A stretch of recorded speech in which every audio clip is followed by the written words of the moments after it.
2차 세계대전 후에 영국에서 일어난 일화입니다. 2차 세계대전 폐허 속에 모든 사람들이 고통과 또 슬픔 속에 살아가고 있었습니다. 그런데 영국에 사는 한 할머니인 이 고스라는 할머니가 계셨습니다.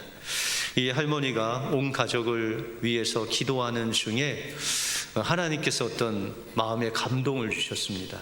그래서 하루는 모든 가족들을 모아놓고 그들에게 무엇을 준비하라고 했습니다. 빈병과 또 코르크 마개와 또한 메모지를 너희가 준비해와라, 그렇게 이야기를 했습니다. 그 이유는 이 고스라는 할머니가 하나님께 기도를 하는데, 이 세계대전 이후에 먹고 살기 힘들고 또 가족들을 잃고 많은 슬픔 가운데 있는 사람들에게 자그마한 소망을 주어라 라는 감동을 하나님께서 주셨습니다. 그래서 이제 유럽을 향해서 하나님의 소망을, 작은 소망을 담아서 전달하기 위해서 병 안에 하나님의 그 성구를 쓴 메모지를 넣고 코르크 마개로 이제 닫아서 그 수백 개의 병을 그 해변가로 갖고 왔습니다. 그래서 해변가에 띄어서 유럽 쪽으로 보내게 되었습니다. 한 번은 고스 할머니가 1974년 11월에 주님의 부르심을 받았는데, 그 다음 달인 1974년 12월에 한 답장이 오게 되었습니다. 이들이 보낸 그 병에 답장이 여러 군데서 왔는데, 독일에서도 오고 네덜란드에서도 오고 프랑스에서도 왔는데, 한 답장이 네덜란드에서 오게 되었습니다. 그 내용은 친애하는 고스 부인, 저는 지금 깜빡이는 촛불 아래서 이 글을 씁니다. 제가 촛불 아래서 편지를 쓰는 이유는 저희 농장에는 전기가 들어오지 않기 때문에 제가 촛불을 켜놓고 이 편지를 씁니다.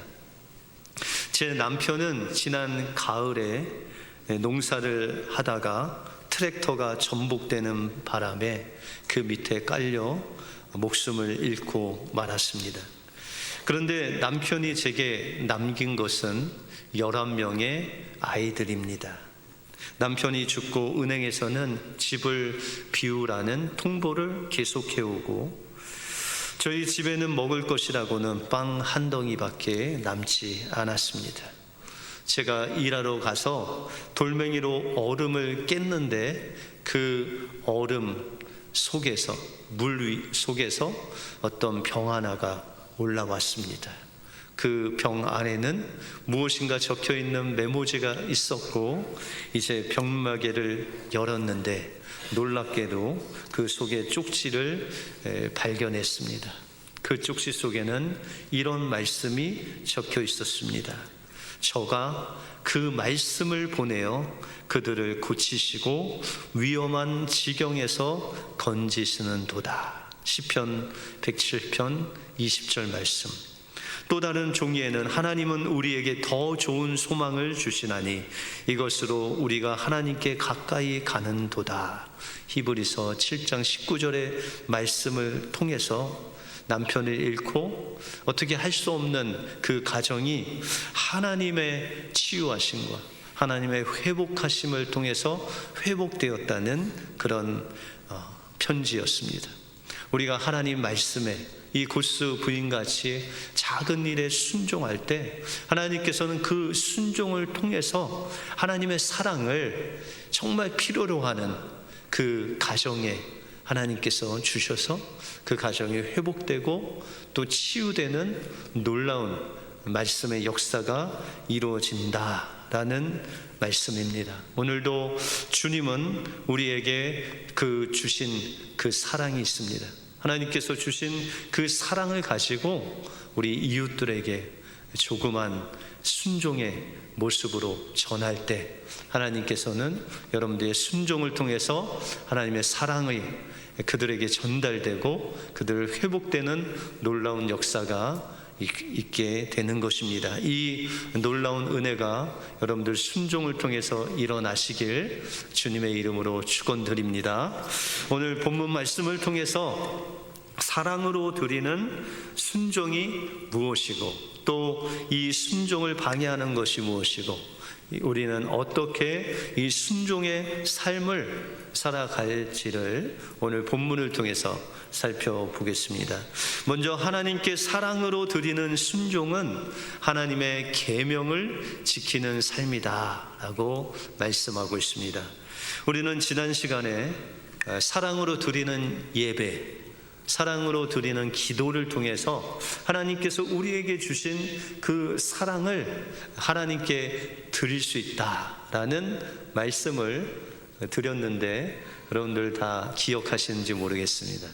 그런데 오늘 말씀에는 하나님께서 우리에게 주신 그 놀라운 사랑을 또한 하나님께 드리는 표현이 있는데 그 특징 중에 하나가 바로 순종이다 라고 그렇게 말씀하고 있습니다. 오늘 본문 요한복음 14장 21절에 보시면 나의 계명을 지키는 자라야 나를 사랑하는 자니 나를 사랑하는 자는 내 아버지께 사랑을 받을 것이요 나도 그를 사랑하여 그에게 나를 나타내리라 라고 말씀하고 있습니다. 예수님께서 하나님께서 주신 우리의 그 사랑을 표현하는 그것이 바로 하나님 말씀에 순종하는 것이다. 우리가 순종을 통해서 하나님을 사랑하고 이웃을 사랑하는 것을 우리의 삶 속에 표현하는 방식이 바로 순종이다 라고 그렇게 말씀하고 있습니다. 여러분들 하나님의 계명이 뭘까요? 여러분들 번뜩 십계명이 생각나시죠? 근데 십계명을 아주 축약하면 하나님 사랑, 이웃 사랑입니다. 그죠? 그런데 이 말씀을 예수님께서 제자들에게 내가 너희에게 계명을 준다라고 하신 말씀이 있습니다. 내가 너희에게 너희를 사랑한 것 같이 너희도 서로 사랑하라. 이 말씀이 바로 예수님이 우리에게 주신 계명이고 또한 이 계명을 순종하는 것이 바로 하나님을 사랑하는 것이다 라고 그렇게 말씀하고 있습니다. 그러면 하나님께서 주신 이 계명, 서로 사랑하는 이 사랑을 우리가 어떻게 할 수 있는지 그 사랑에 대해서 좀 나눠보겠습니다. 첫 번째로 이 사랑은 희생적인 사랑입니다. 여러분들 우리가 희생적인 사랑하면 예수님께서 십자가를 통해서 우리에게 생명을 주시기까지 죽기까지 사랑한 주님의 사랑이 바로 희생적인 사랑이다라는 것을 우리는 알 수 있습니다. 그러면 우리가 주님의 그 사랑, 희생적인 사랑을 우리 형제 자매들에게 어떻게 나누어 줄 수 있는가라는 것이죠. 여러분들 희생적인 사랑하면 우리는 보통 그래 우리가 어떠한 상황 속에서도 참아야지라고 이렇게 생각을 하십니다. 예를 들어서 우리 가정 속에 가정폭력이 있다. 여러분들 어떻게 참아야 됩니까? 말아야 됩니까? 우리는 보통 그리스도인들은 우리가 가정폭력이 있는 가정에 있을 때 그것을 참는 것이 그리스도인의 모습이다 라고 생각합니다. 그런데 여러분들 그 가정폭력의 피해자나 또한 가해자나 다 어떻게 보면 그의 인격이 지금 망가지고 있죠.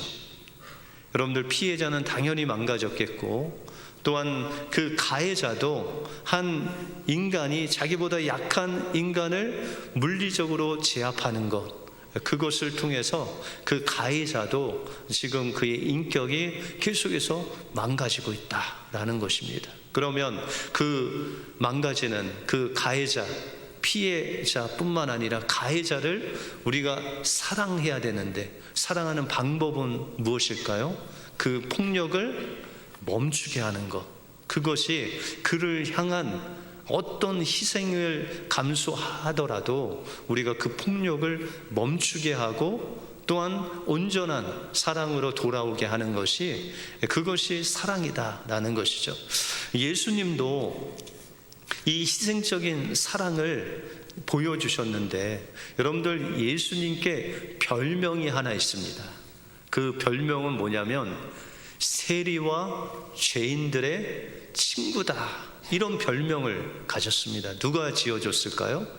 주로 바리새인이나 종교 지도자들이 예수님의 별명을 그렇게 져줬습니다. 여러분들, 예수님은 죄인과 세리들, 창기, 이렇게 소외된 사람들을 가까이 가셔서 그들의 귀신도 쫓아주시고 병도 고쳐주시고 같이 식사도 해주시면서 주님의 그 하나님 나라를 그 가난하고 소외된 자들에게 그렇게 전하셨습니다. 그런데 그렇게 하다 보니까 많은 사람들에게 오해를 받아서 예수님의 정체성이 죄인과 세리의 친구다, 그런 어떻게 보면 놀림을 당하고 또한 예수님의 정체성, 예수님의 모습에 흠집이 나는 그런 어려움을 당하셨다라는 것이죠. 그럼에도 불구하고 예수님은 멈추지 아니하시고 희생적인 사랑을 이런 죄인들과 세리들과 소외되는 사람들에게 나누어 주셨다라는 것입니다. 그런데 예수님은 이런 소외되고 가난하고 어려운 자들의 친구가 되셔서 가까이 하셨지만, 여러분들, 예수님은 바리새인들과 친구가 되시지는 않았습니다. 그렇죠?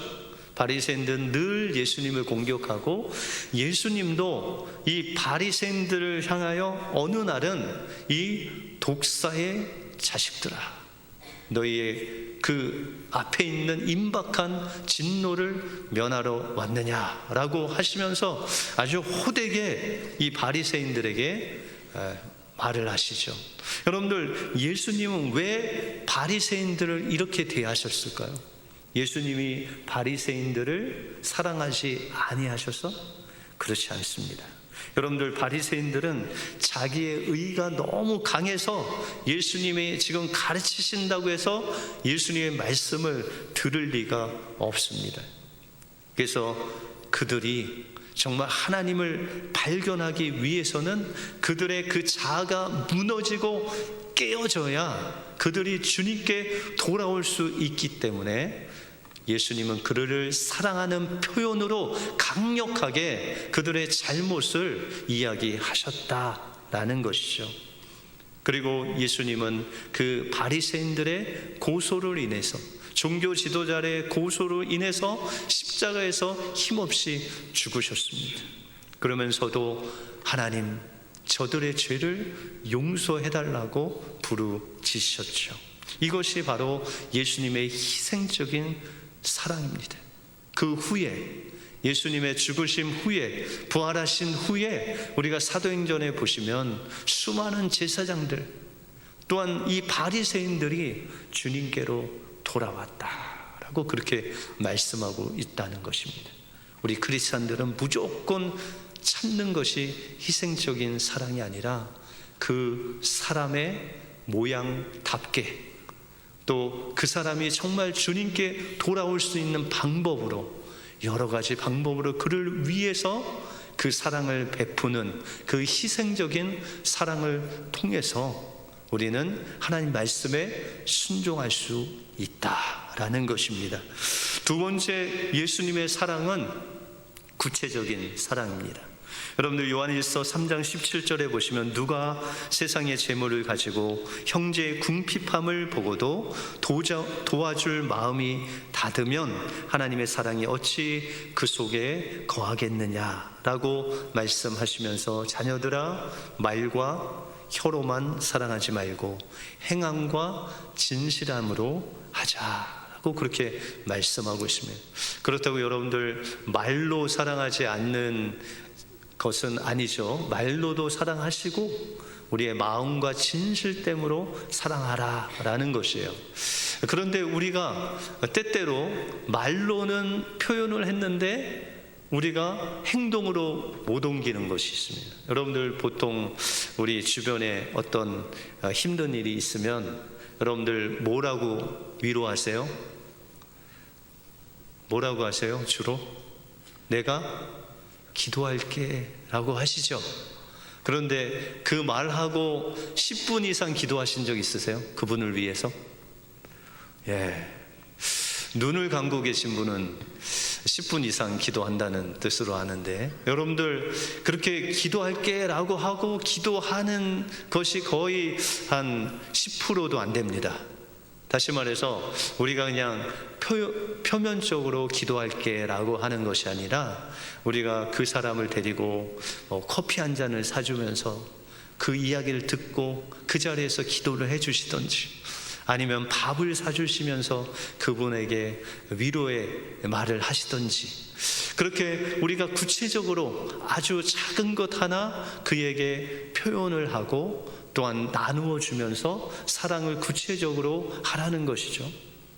때로는 그런 시간이 없으면 우리가 말로도 할 수 있죠. 여러분들 전화를 해서 그 형제자매가 힘들 때 집사님이 있어서 내가 힘이 됩니다, 그렇게 이야기를 해주든지, 집사님 우리 끝까지 주 안에서 신앙생활 함께 합시다, 그렇게 이야기를 격려해 그 마음을 담아서 하는 그 위로가 그 형제 자매에게 진정한 위로가 된다면, 그렇게 구체적으로 우리가 사랑을 나눌 때 주님께서 우리에게 원하시는 그 순종의 삶을 살 수 있다라는 것입니다. 그 청년 바보 의사의 주인공인 안수연 형제에 대해서 여러분들에게 말씀드린 적이 있는데, 이 안수연 형제는 의사로서 주변에 있는 사람들에게 많은 것을 나누어 주었습니다. 때로는 책도 나눠주고, 때로는 찬양 테이프를 나눠주기도 하고, 때로는 설교 테이프도 나눠주고, 어떨 때는 그 자녀들 생일 파티할 수 없는 그 가정에 가서 모자를 쓰고 생일 선물을 가지고 풍선을 불어가지고 가서 생일 파티도 해주고, 또한 싱글맘들 그 자녀들에게 장난감을 사줄 수 없는 그 싱글맘 가족에게 찾아가서 장난감도 나눠주고, 그래서 이 놀랍게 안수연 형제는 자신이 받은 월급 중에 3분의 1 이상을 다른 사람들을 위해서 썼다고 합니다. 그렇게 해서 많은 사람들이 위로를 받고 새로운 지혜를 얻고 방향을 찾는 것을 보면서 그 안수연 형제는 기뻐했다라는 간증을 했습니다. 여러분들, 사랑에는 액수가 중요하지 않습니다. 중요한 것은 우리가 그 사랑을 서로 구체적으로 표현하는 것 중요합니다. 말로만이 아닌 우리가 기도해 주겠다라고 기도하지 않는 것보다 그 자리에서 무엇인가 작은 것 하나 우리가 해주는 것이 진짜 사랑이다라는 것입니다. 그러므로 하나님께서 우리에게 주신 그 은혜를 예배와 또는 기도를 포함해서 우리가 순종함으로 하나님 앞에 드리는 그 모습이 바로 이 희생적인 사랑, 구체적인 사랑, 주님이 우리에게 보여주신 그 사랑을 나누어 줄 때 하나님께 사랑으로 드리는 순종으로 영광 돌릴 줄 믿습니다. 이 구체적인 사랑을 올 한 주간 하심으로 하나님께 순종으로 영광 돌리시는 여러분들의 삶이 되시길 주님의 이름으로 축원드립니다. 다음으로 우리가 진정한 이 하나님의 계명인 순종을 하며 사랑할 때 방해물이 있습니다. 그것이 바로 재물이다 라고 그렇게 말씀하고 있습니다. 오늘 본문 마태복음 6장 24절에 보시면, 한 사람이 두 주인을 섬기지 못할 것이니 혹 이를 미워하고 저를 사랑하거니와 혹 이를 중히 여기고 저를 경히 여김이라. 너희가 하나님과 재물을 겸하여 섬기지 못하느니라 라고 그렇게 말씀하고 있습니다. 여러분들, 어느 성경에도 예수님이 사역하시면서 자신과 비교한 대상이 하나도 없습니다. 그런데 유일하게 오늘 마태복음 6장에 보시면 예수님, 하나님과 라이벌 관계로 비교한 대상이 나오는데 그것이 바로 재물, 돈입니다. 여러분들, 재물과 하나님은 같이 섬길 수 없다라고 하시면서 어떻게 보면 라이벌 관계로 하나님과 재물을 지금 비교하고 있다라는 것입니다. 그런데 예수님이 말씀하시는 것 같이 이 하나님과 비교할 만큼 이 재물의 위력이 정말 대단합니다. 여러분들, 이 돈은요, 재물은요, 우리가 누구인지, 우리가 얼마나 가치 있는 존재인지를 보여주는 것 같습니다. 여러분들, 세상을 보시면 돈을 얼마나 가졌느냐에 따라서 그 사람을 우리가 평가하기도 하죠. 또한 이 돈은 우리에게 자신감을 심어주는 것 같습니다. 이 자본주의 사회에서는 돈으로 또한 사지 못할 것이 없는 것 같이 보입니다. 여러분들, 돈으로 존경도 사고, 돈으로 건강도 사고, 돈으로 교육도 사고, 거의 모든 것을 살 수 있을 것 같습니다. 여러분들, 돈만 있으면 안전할 것 같죠? 네, 돈으로 무엇이든지 다 살 것 같습니다. 그런데 우리가 알듯이 이 돈으로 이 모든 것들을 살 수 없다라는 것입니다. 여러분들, 돈으로 건강을 늘 살 수 있다면 여러분들, 우리가 죽을까요, 안 죽을까요? 예, 돈만 있으면 안 죽을 수 있어야죠, 그죠? 근데 우리는 죽을 수밖에 없다라는 것이죠. 여러분들, 돈 많은 사람 안전합니까? 그러면 그 사람들은 늘 안전해야 되는데 안전하지 않을 때도 있다라는 것입니다. 그러므로 돈은 우리에게 있어서 가짜 신입니다. 우리에게 모든 것을 줄 것 같은 신과 같은 존재 같은데 우리에게 모든 것을 줄 수 없는 것이 바로 이 돈이다라는 것이죠. 여러분들, 우리의 진정한 가치, 내가 누구인가, 내가 어떤 존재인가를 만들어주시는 분은 바로 하나님이시라는 거예요. 또한 진정으로 우리에게 기쁨을 가져다 주시는 분도 돈이 아니라 하나님이시다라는 것이죠. 우리를 정말 안전하게 우리의 피난처 되신 그 분은 바로 하나님이시다라고 말씀하고 있다는 것입니다. 그래서 우리 크리스찬들에게 이 물질을 우리가 다루는 데 있어서 이 헌금 생활이 너무 중요합니다.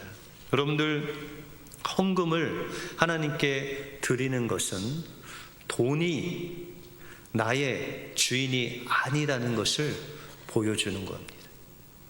나의 인생에 있어서 나의 주인은 하나님이십니다 라는 것을 표현하는 것이 우리가 하나님께 예물을 드리는 그 행위라는 것이죠. 그래서 구약에는 11조가 있었죠.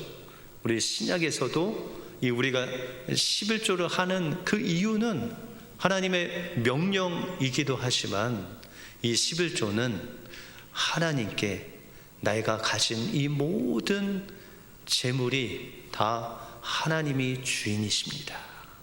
이 재물은 바로 하나님께서 주신 선물입니다 라고 고백하는 것입니다.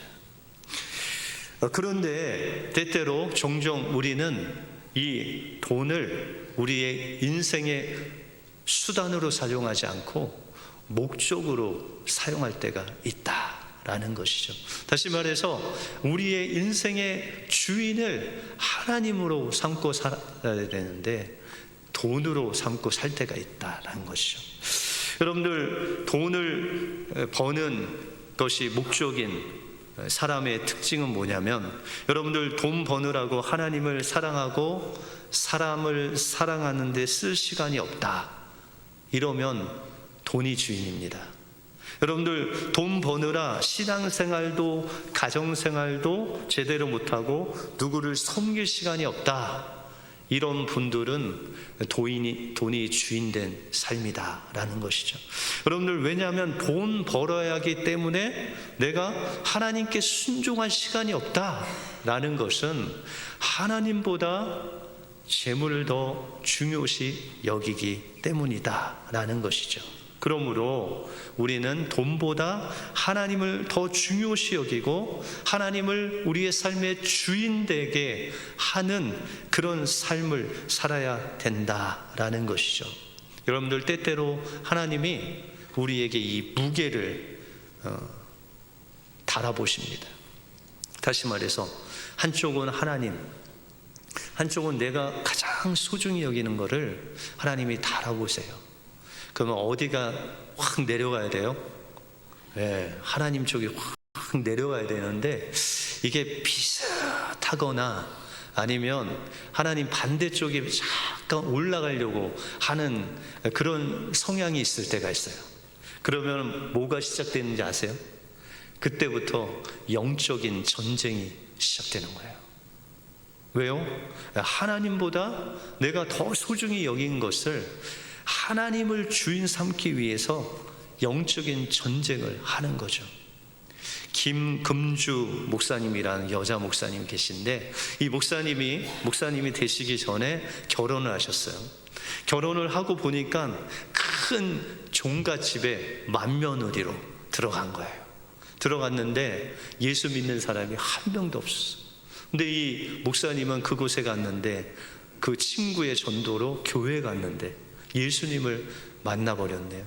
그러니까 매일 교회 가면서 찬양하고 즐거움으로 신앙생활 하는데, 주변에 있는 사람이 어떤 이야기를 하냐면, 예수 믿지 않는 가정에서 한 사람이라도 주님께 돌아오면 그 집에 엄청난 어려움이 있더라, 그런 이야기를, 소문을 들었대요. 그래서 이 목사님이 내가 그것을 깨겠다, 그렇게 생각하고 하루는 집에 와서 그 집에 있는 귀신들을 향해서 외쳤다고 합니다. 여기 있는 귀신들아, 다 내게 오라. 너희들 내 성질 알지? 나는 한 번 한다고 하면 한다. 그러면서 내가 예수 그리스도를 믿는 이상 끝까지 너희를 대적할 테니 좋은 말 할 때 이 집에서 떠나거라 라고 그렇게 이야기했답니다. 어떻게 귀신들이 다 떠나갔을까요? 안 떠나갔을까요? 성질 부린다고 귀신 떠나는 건 아니고, 이 목사님이 매일매일 예수 그리스도의 이름의 권세를 가지고 그곳에 있는 원수를 향해서, 다시 말해서 돈을 주인 삼고 세상을 주인 삼고 하나님을 주인 삼지 않게 하는 그 세력을 향해서 날마다 예수 그리스도 이름으로 대적하고 기도했다는 것입니다. 그런데 하나님의 놀라운 역사가 일어나기 시작했습니다. 시어머니, 시아버지, 시누이, 시자 들어간 사람들이 한 사람씩 한 사람이 주님께 돌아오더니 그 모든 가문이 예수 믿는 가문으로 변했다라는 것입니다. 여러분들, 이것이 영적인 전쟁입니다. 하나님을 나의 주인으로 삼지 않는 그 세력과 날마다 전쟁을 하는 것이죠. 그러면 우리가 이 영적인 전쟁에서 이기기 위해서 우리는 어떻게 하나님께 나갈 수 있느냐라는 것이죠. 예전에 여러분들에게 소개해 드린 대로 10-10-10 운동을 하셔야 됩니다. 여러분들, 첫 번째 10은 뭐죠? 아침에 맑은 정신으로, 아니 희미한 정신 말고 아주 맑은 정신으로 10분 동안 하나님의 말씀을 묵상하는 거예요. 그러면 그 말씀 속에서 기도의 단어를 주십니다. 하나님의 말씀을 짧게 우리에게 주셔요. 그 말씀 붙잡고 기도하는 거죠. 하나님, 오늘 하루를 시작합니다. 이 하루를 시작하는데 주님, 저는 주님과 동행하고 싶습니다. 제가 당신 품에 안겨서 오늘 하루도 주님과 동행하기 원합니다. 이렇게 하루를 시작하는 거죠. 그리고 하루 중에 잠시 또 시간을 내서 한 10분 동안 아침에 주신 말씀을 기억하든지, 아니면 이제 우리 한 주 동안 암송구절, 여러분들 암송하고 계시죠? 예. 저를 보고 웃으시는 그 표정은 뭡니까? 예. 어느 곳에 신방을 했는데, 이 한 주 암송 구절을 아주 예쁘게 쓰셔서 그 벽에다 잘 달아 놓으시면서 오가면서 암송을 하시는 권사님의 모습을 보면서 우리 성도님들이 암송 구절을 계속 외우시는구나 라는 것을 제가 알았습니다. 그래서 여러분들 시간이 될 때 그 하루의 중간 시간을 내서 그 암송을 하는 거죠. 그리고 마지막으로 잠자기 전에 10분 동안 오늘 하루를 돌아보면서 내가 정말 하루를 하나님의 뜻에 순종하며 사랑하며 살았는지, 내가 하나님 말씀 붙잡고 정말 하나님을 주인 삼아 내가 살았는지를 돌아보는 것입니다.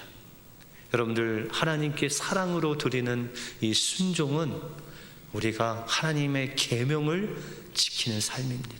고스 할머니가 하나님께서 주신 그 작은 감동을 가지고 순종할 때 수많은 사람들에게 소망을 나누어 주었듯이, 우리가 희생적인 사랑, 구체적인 사랑을 할 때 우리가 하나님께 순종하는 삶을 살 수 있다라는 것입니다. 또한 이 하나님께 순종하는 것을 막는 그 물질이 나의 주인이다 라고 하는 그 세력을 향해서 날마다 우리가 텐텐텐 운동을 통해서 날마다 아침마다 점심마다 저녁마다 하나님을 가까이 하며 나갈 때 하나님께서 우리에게 힘을 주셔서 하나님께서 주신 그 계명, 그 서로 사랑하는 계명을 우리가 실천하며 살아갈 줄 믿습니다. 이번 한 주도 하나님께서 주신 그 계명 우리가 텐텐텐 운동을 통해서 실천하심으로 하나님 사랑에서, 사랑 안에서 주님이 주시는 그 놀라운 축복을 누리시는 여러분들의 삶이 되시길 주님의 이름으로 축원드립니다. 기도하겠습니다.